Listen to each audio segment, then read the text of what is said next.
reumática.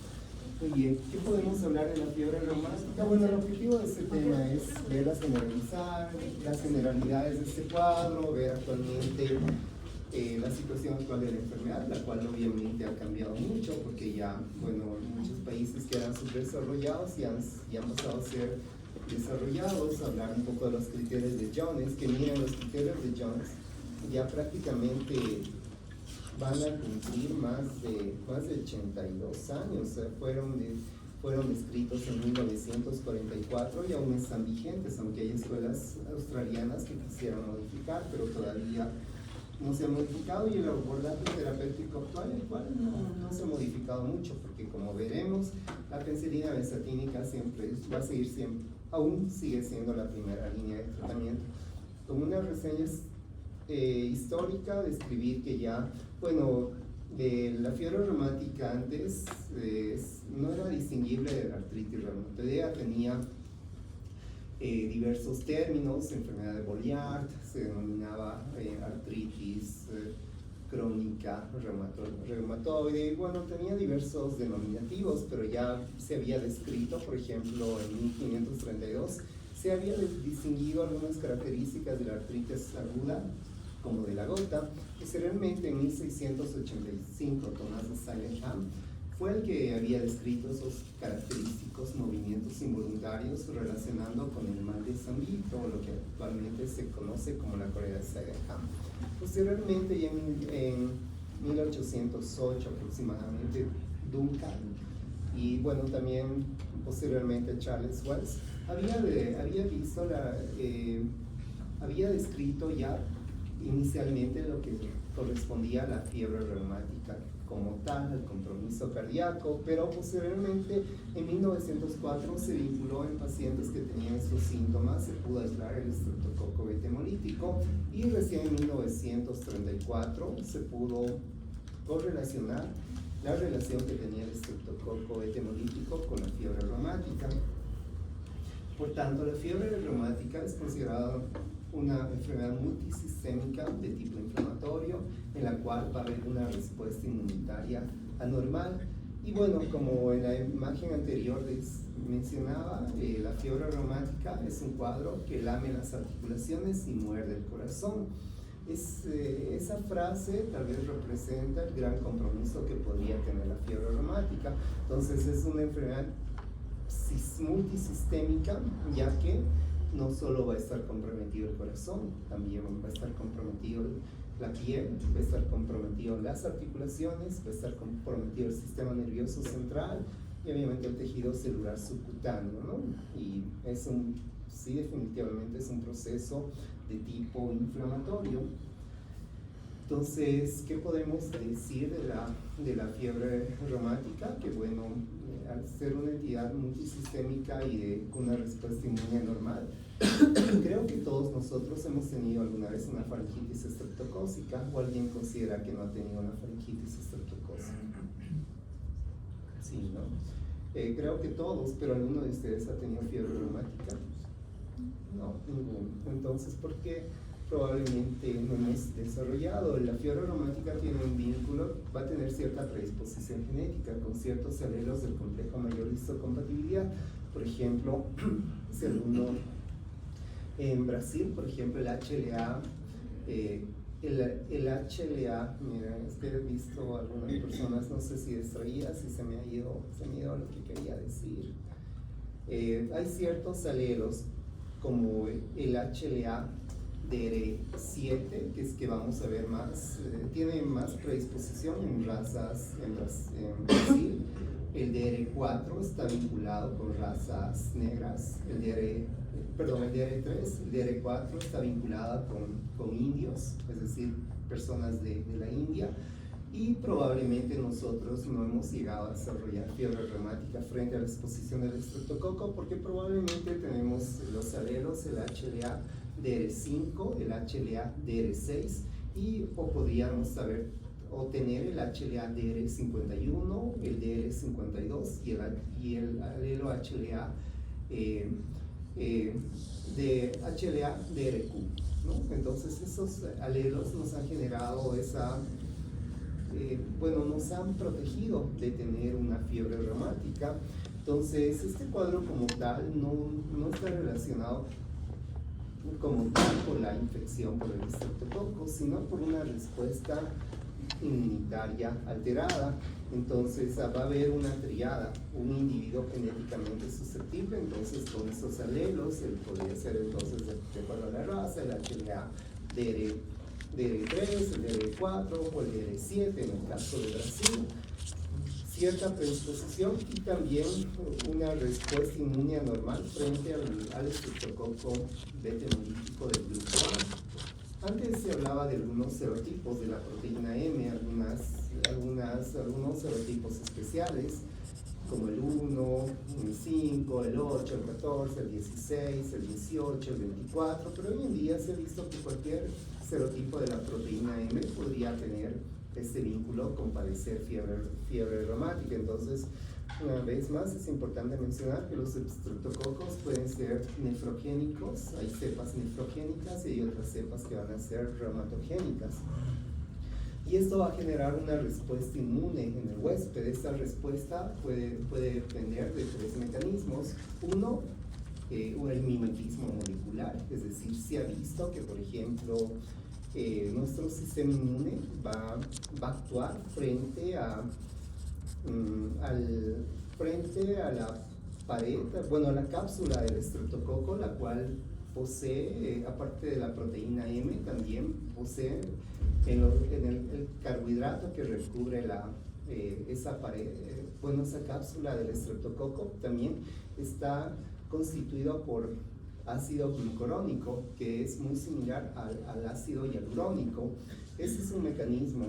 Hay un mimetismo molecular, es decir, ciertas partículas externas, en este caso del estreptococo, tendrían cierta similitud molecular con proteínas internas. Otro es la toxicidad del estreptococo, la liberación de ciertas toxinas.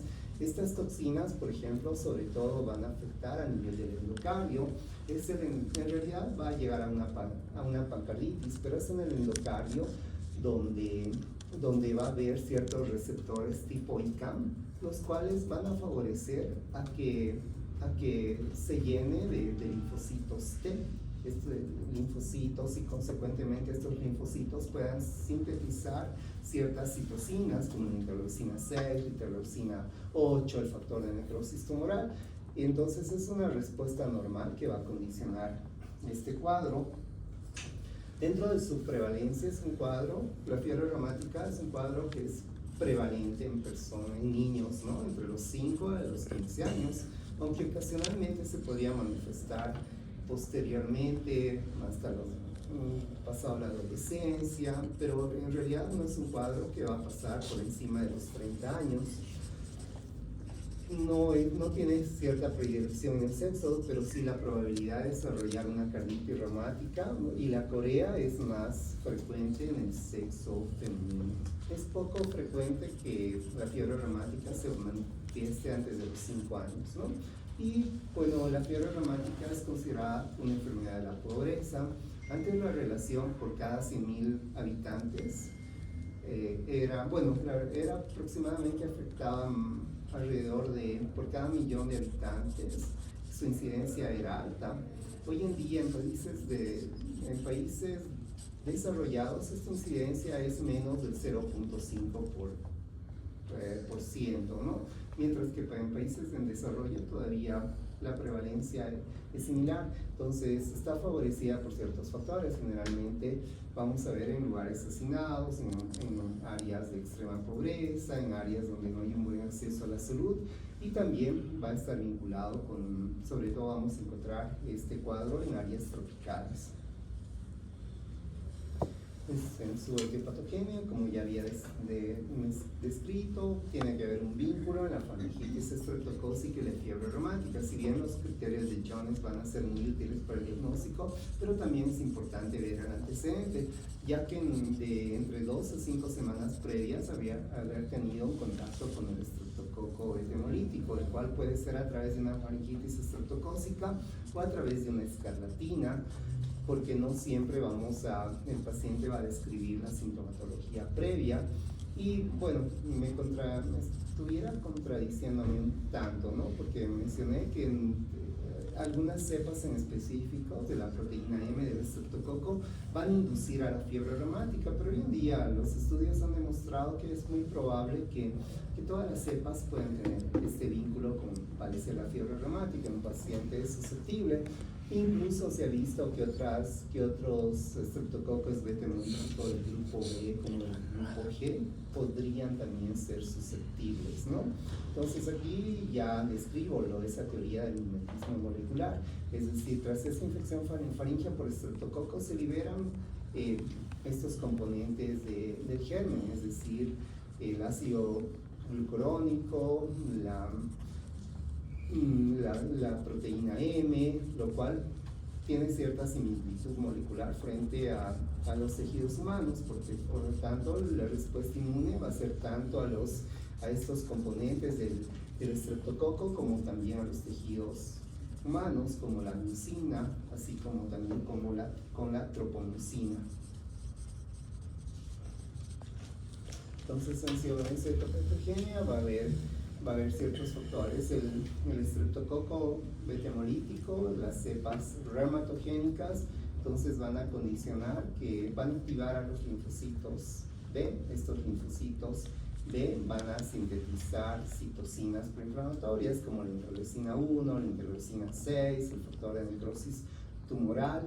Estos linfocitos se van a adherir a las válvulas cardíacas mediante ciertos receptores tipo ICAM, y esto va a generar una lesión en las válvulas cardíacas, como tal vez redundaré en el término. En el corazón va a haber una pancarditis, es el endocardio que se compromete, generalmente las válvulas que van a estar comprometidas va a ser la mitral. La mitral es la que primero se compromete.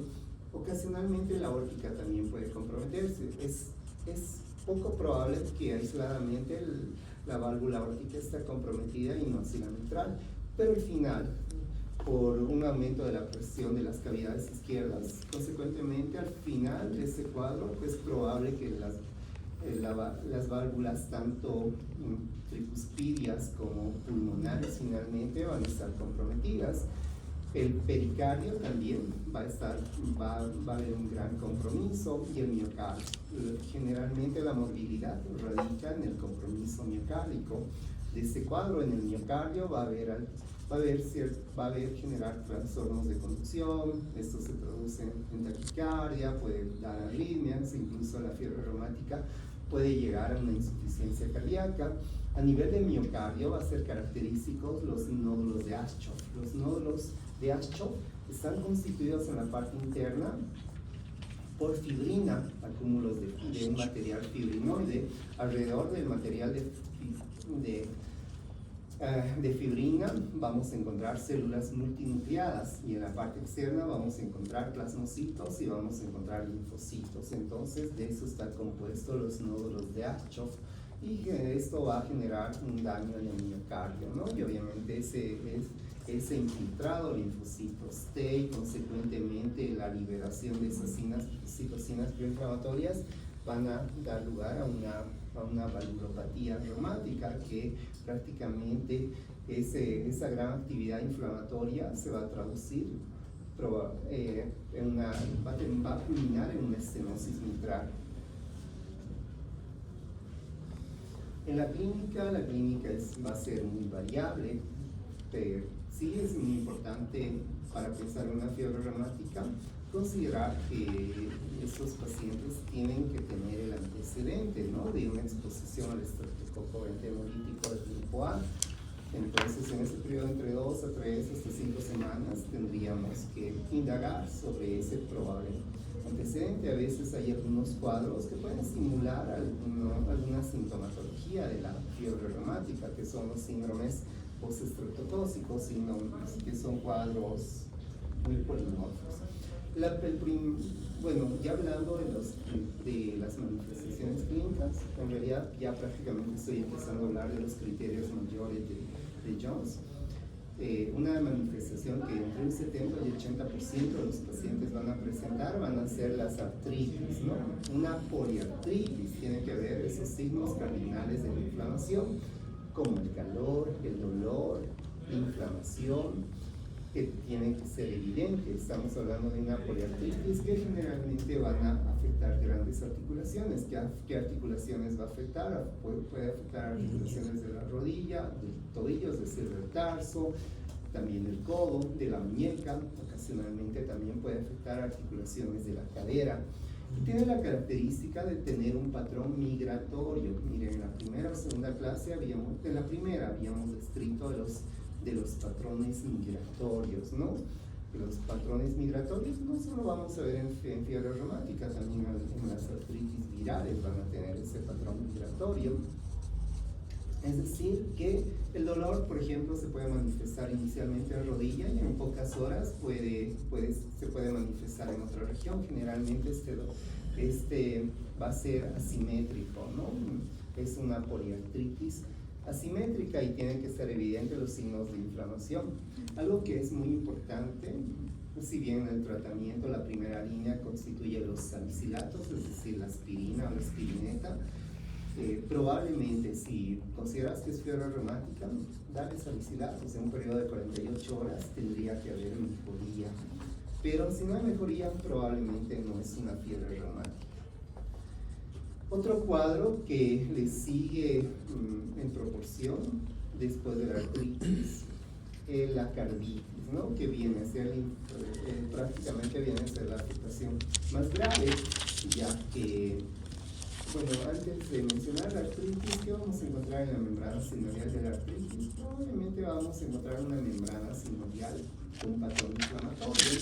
No es muy característico una sinovitis marcada, como hemos visto, por ejemplo, en las artritis idiopáticas juveniles. Probablemente todas las manifestaciones tarde o temprano van a remitir, pero la carditis como tal, si llega a una cardiopatía reumática con compromiso valvular, probablemente es un cuadro que va a ser irreversible. En realidad tendría que ser la afectación más grave. Es una carditis, como ya manifesté, afecta el endocardio, el pericardio y el miocardio. Y sus manifestaciones se van a traducir en un soplo cardíaco, el cual muchas veces puede pasar desapercibido. Probablemente tu paciente ya va a tener fiebre reumática, pero no, la auscultación no siempre es perceptible. Por tanto, lo ideal es hacer precozmente un ecocardiograma. El ecocardiograma te va a permitir diagnosticar precozmente una cardiopatía reumática.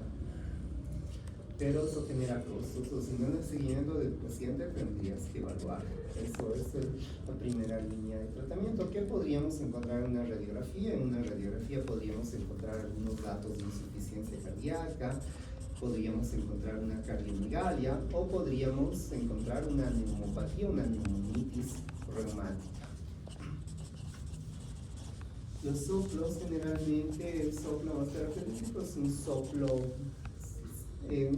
cardíaco sistólico en el foco mitral. Eso es lo característico. Y también puede haber un soplo de Carrel-Cox. Es un retumbo mesodiastólico por hiperflujo, ¿no? Que condiciona el soplo mesodiastólico de Carrel-Cox, ¿no? Y también puede haber un soplo protodistólico a nivel del foco aórtico. Y el segmento, si bien el PR prolongado, también va a haber prolongación del segmento ST. Estos pacientes generalmente hay bloqueo de primer grado. Es menos frecuente, aunque podría progresar a un bloqueo de mayor grado. Otros, bueno, ya hemos hablado de la artritis, hemos hablado de la carditis.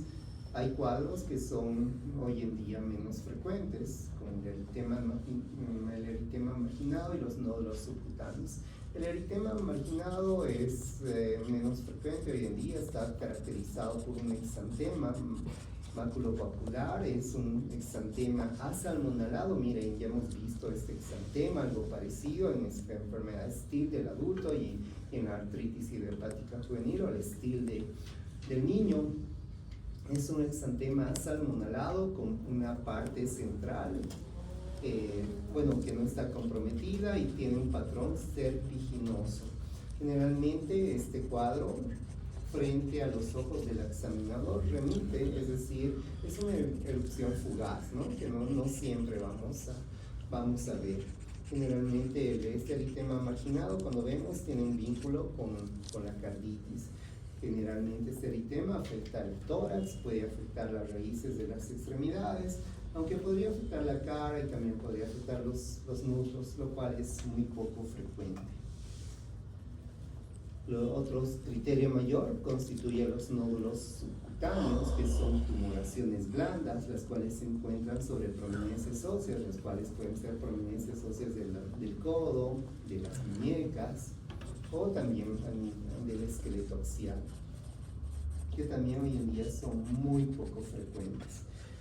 Dentro de las manifestaciones, que si bien mencionaba que la carditis junto con la artritis es de las manifestaciones más frecuentes, es la segunda manifestación más frecuente, pero la carditis, así como la corea de Seneca, son las manifestaciones que generalmente se manifiestan incluso varios meses después, como la corea se puede manifestar hasta como 6 meses después del inicio de la fiebre reumática. Viene a ser una manifestación tardía, más prevalente que el eritema marginado y los nódulos subcutáneos.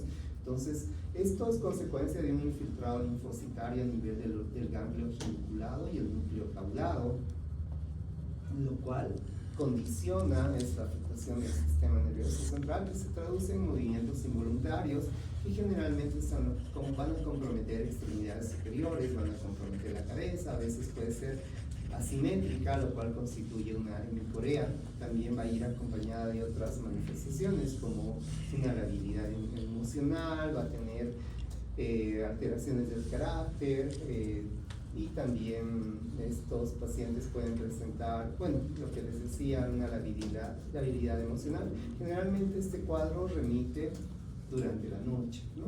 Y con los medicamentos podría mejorar en algunas semanas, pero también podría persistir a lo largo de algunos meses, ¿no? Incluso un año puede estar presente la corea de Seneca. Dentro de los criterios menores, uno de los criterios menores más característicos va a ser la fiebre, ¿no? Va a ser una fiebre alta, y las artralgias, es decir, en las cuales no hay síntomas, no hay signos inflamatorios. Estas artralgias también pueden comprometer articulaciones grandes.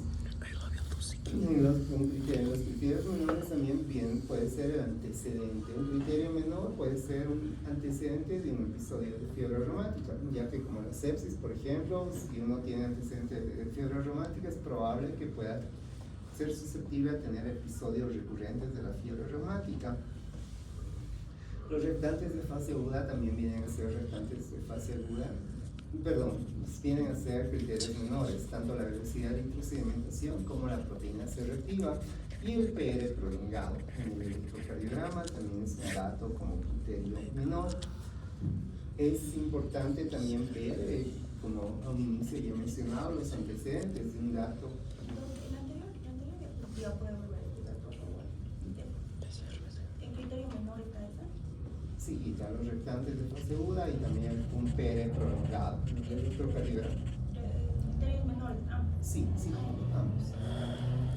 Entonces, bueno, también tenemos que indagar, ¿no?, la presencia de evidencia del estreptococo, no solo guiarnos en lo que la paciente dice. Si bien los cultivos podría ser útil, pero un cultivo, un hisopado faríngeo, no sé, sí te puede demostrar la presencia del estreptococo etenolítico, pero no te va a determinar si es una infección aguda o una infección pasada. Ya podríamos ver el ASTO, ¿no?, los anticuerpos antistreptolicina, los cuales en un cuadro agudo se van a ir elevando progresivamente en los 10 primeros días y puede permanecer elevado por varias semanas. Pero no solo el antecedente de faringitis, sino el antecedente de la escarlatina, ¿no? Que la escarlatina tiene, ¿qué aspecto tiene la piel? Tiene un aspecto de piel de lija, ¿no? Como tiene la lengua la escarlatina, es una lengua atravesada, ¿no? Entonces el diagnóstico se va a basar en estos criterios de Jonas. Dos criterios mayores hacen diagnóstico y un criterio menor y dos mayores también hacen diagnóstico. Entonces hay algunos mnemotécnicos como mnemotécnico cáncer. Entonces criterios mayores va a ser la carditis, va a ser la artritis, va a ser los nódulos subcutáneos, el eritema macroinquinado y la corea Sydenham. Criterios menores vienen a ser la fiebre, la poliartralgia, la fiebre reumática previa, los rectantes de fase aguda, el PR prolongado y también la leucocitosis es un criterio menor. Y obviamente tienen que ver evidencia de la infección estreptocócica. Podría ser a través de un asto elevado, otros anticuerpos antiestreptococos. Hay el streptotest, pero no es muy fiable, no tiene una buena sensibilidad. Alternativamente es el cultivo faríngeo o el antecedente de una escarlatina reciente. El diagnóstico diferencial, cuando vemos un paciente con poliartritis y fiebre en un niño, tendríamos que pensar que podría ser una artritis séptica. Cuando vemos una carditis, podría ser un soplo inocente. ¿Cuántas veces? Yo de todos los niños que he visto con soplo, con atención primaria, todos eran soplos funcionales, soplos inocentes, los cuales se pueden manifestar tras una fiebre, pero tenemos que indagar, ¿no? La presencia de movimientos involuntarios nos debe hacer, es decir, la corea también podía formar parte del lupus. También la corea vamos a ver en pacientes con diabetes. Y hace un tiempo vi una paciente que tenía diabetes, estaba muy mal controlada, tenía una corea asociada a su diabetes, pero en la poliartritis y fiebre también podemos ver en otros procesos, ¿no? Como ya hemos visto en la artritis idiopática juvenil, la forma sistémica, en el lupus, en procesos virales, en la enfermedad de Lyme, en las leucemias. La carditis también podemos ver en cardiopatías congénitas, en prolapso de la válvula mitral. La corea puede ser por lupus, pero también puede ser por hipotiroidismo, puede ser por una intoxicación por drogas o puede ser por un tumor intracraneal. Entonces es muy importante poder determinar el antecedente de una infección estreptocócica, ¿no? Ya que al determinar la presencia del estreptococo, eso anularía los múltiples diagnósticos diferenciales con los que podríamos hacer diagnóstico diferencial de este cuadro. En el tratamiento, la prevención primaria obviamente busca prevenir la fiebre reumática. Cuando nosotros vemos un paciente con faringitis estreptocócica, la primera línea de tratamiento es la penicilina benzatínica, ¿no? Que se da en 25.000 a 50.000 unidades kilogramo peso, o utilizamos, no nos basamos en el peso, ¿no? Niños por encima con peso menor a 27 kilos se da 600.000 unidades, mayores a 27, 1.200.000. Niños menores de 5 años hay que evitar utilizar las penicilinas benzatínicas por el riesgo de generar un síndrome de Nicolau. Quisiera que ustedes investiguen, que es un evento bien complejo. Alternativamente podemos utilizar penicilinas orales. Las penicilinas orales, como tal, la penicilina B en nuestro medio no hay, pero podemos utilizar amoxicilina, dosis de 50 a 100 miligramos kilogramo peso, ¿no? Divididas en 3 dosis durante un periodo de 10 días. Alternativamente, personas que son alérgicas a la penicilina, que en niños es menos frecuente la alergia a la penicilina, podríamos utilizar clindamicina, podríamos utilizar cefalexina, que es un antibiótico, también las cefalosporinas son muy parientes de las amoxicilinas. ¿Podríamos utilizar? Depende. Hay un 10% de reacción cruzada que puede producir alergia. En lo personal yo no utilizaría, pero hay un 10%, ¿no? En otros lugares hay clindamicina, que en nuestro medio lo utilizamos como alternativa a la clindamicina, tiene un vínculo con la colitis pseudomembranosa. Podemos utilizar macrólidos, ¿no? Basándonos en niños, basándonos 10 miligramos kilogramo peso, ¿no? En adultos se da 500 miligramos, se da por cada día por un periodo de 3 a 5 días. Generalmente damos por 5 días. Alternativamente podemos utilizar la eritromicina, que se da 15 miligramos kilogramo día, dividido en 2 dosis, también habitualmente, como la amoxicilina, hacemos por 10 días. Otros tipos de tratamientos, por ejemplo, el uso de sulfas, el cotrimoxazol, el uso de quinolonas o el uso de tetraciclinas, no es una terapéutica adecuada. Aparte de las tetraciclinas en niños menores de 8 años, ¿por qué no se pueden utilizar? Porque da ototoxicidad, Se neurotoxicidad. necesitan los huesos, ¿no? Y cambia el color de los dientes. Y las quinolonas sí alteran el cartílago de crecimiento, ¿no? Pero hay que ver riesgo-beneficio, no es que no se puede utilizar quinolonas. Sí, si el beneficio excede el riesgo, sí podemos utilizar. En la prevención secundaria, es decir, a un paciente que ya ha tenido un evento de fiebre reumática, tienes que hacer la profilaxis, ¿no? Podemos utilizar todo lo que he mencionado. Habitualmente utilizamos la penicilina benzatínica. ¿Cuál es la vida media de la penicilina benzatínica? 3 días. 21 a 25. Se los damos cada 3 a 4 semanas, pero el personal de salud que está expuesto, incluso podríamos dar cada 2 semanas. ¿Qué otra penicilina de depósito conocen ustedes, aparte de la benzatínica? Cuya vida media es más corta, es de 4 días. Vamos a 4 días. La penicilina, procaína. Y en alérgicos a la penicilina utilizamos macrólicos, es decir, claritromicina o acitromicina. Muy bien, bueno, y tenemos que ver qué tiempo en el caso de la prevención secundaria, es decir, es un paciente que ha tenido fiebre reumática, para evitar una exacerbación tendríamos que ver, ¿no? Si es una fiebre reumática con carditis y acompañado de una enfermedad valvular persistente, o es una fiebre reumática con carditis pero sin una valvulopatía, o si es una fiebre reumática sin carditis, la cual tiene que ser evidenciada mediante, clínicamente y sobre todo acompañado de un ecocardiograma. Entonces la duración, cuando es una fiebre reumática con carditis, una valvulopatía persistente, podemos hacer durante un periodo de 10 años o hasta que el paciente cumpla 40 años, es decir, tomando el rango más prolongado. Por ejemplo, si tu paciente tiene 35 años, porque obviamente la carditis probablemente se va a manifestar posteriormente, no siempre durante la niñez.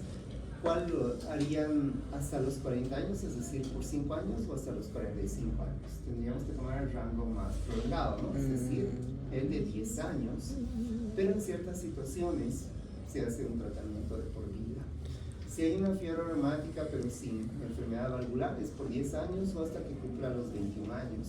Pero si es un paciente con fiebre reumática en la cual no hay sin carditis, es durante 5 años o hasta que cumpla los 21 años. Dentro del tratamiento, ¿cuál es el uso de los salicilatos?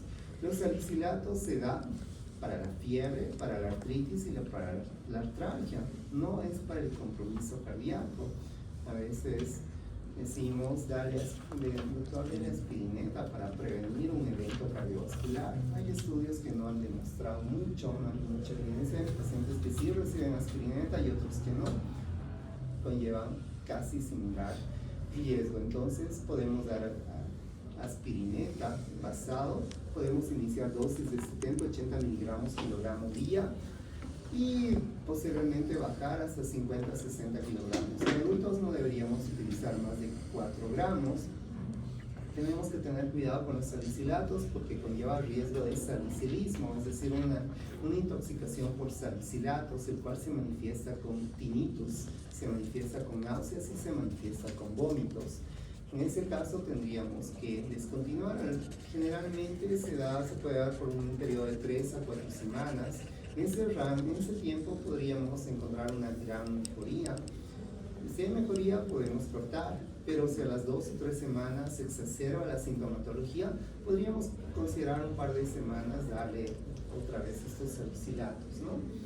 Pero alternativamente podemos utilizar otros fármacos como el meloxicam, que es una buena alternativa. En compromiso cardíaco, en fallo cardíaco, en pericarditis, aunque no se ha demostrado, pero se ha visto que los corticoides van a disminuir el proceso inflamatorio, podemos utilizar corticoides, ¿no? Prednisona, 1 a 2 miligramos kilogramo día durante un periodo de 10 días. Tenemos que reducir progresivamente. Alternativamente, en insuficiencia cardíaca podemos utilizar diuréticos, podemos utilizar con la furosemida, podemos utilizar digoxina. Frente a la Corea si bien no está anotado, pero obviamente las diapositivas es una referencia. Este tema se basa en el Harrison y también en fundamentos de medicina. Ayudaría bueno, en la Corea podría ser útil el uso de corticoides, pero sobre todo podemos utilizar el haloperidol, aunque se ha visto que el ácido valproico y la carbamazepina son más eficaces que dar haloperidol. Entonces es una alternativa, pero es mejor carbamazepina o ácido valproico. Tener cuidado con la carbamazepina porque es uno de los fármacos que también tiene alto riesgo de farmacodermis.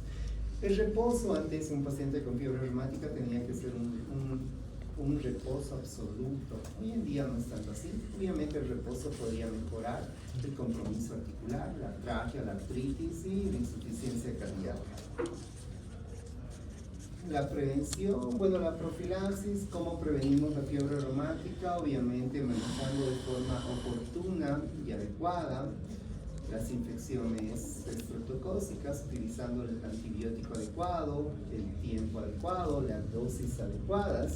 Por ejemplo, ustedes cuando hagan su examen de grado y les indiquen una infección urinaria en mujeres embarazadas, que antes lo que era el SUMI describía que se debería dar 500 miligramos cada 8 horas por 7 días de amoxicilina en una mujer gestante o puérpera. ¿Ustedes consideran que esa dosis es efectiva? ¿Alguno de ustedes creen que 500 miligramos cada 8 horas fue eficaz? No, porque no creo que hay personas que pesan, por ejemplo, 20 kilos aquí, ¿no? Entonces son dosis muy subterapéuticas. Entonces, la prevención primaria sí son esas medidas que previenen, ¿no?, al llegar a una fiebre reumática, y en esas medidas no solo es el antibiótico de forma adecuada, oportuna y precozmente, sino el mejorar las condiciones socioeconómicas, que obviamente esas son políticas de salud que dependen del gobierno, dependen del ministerio.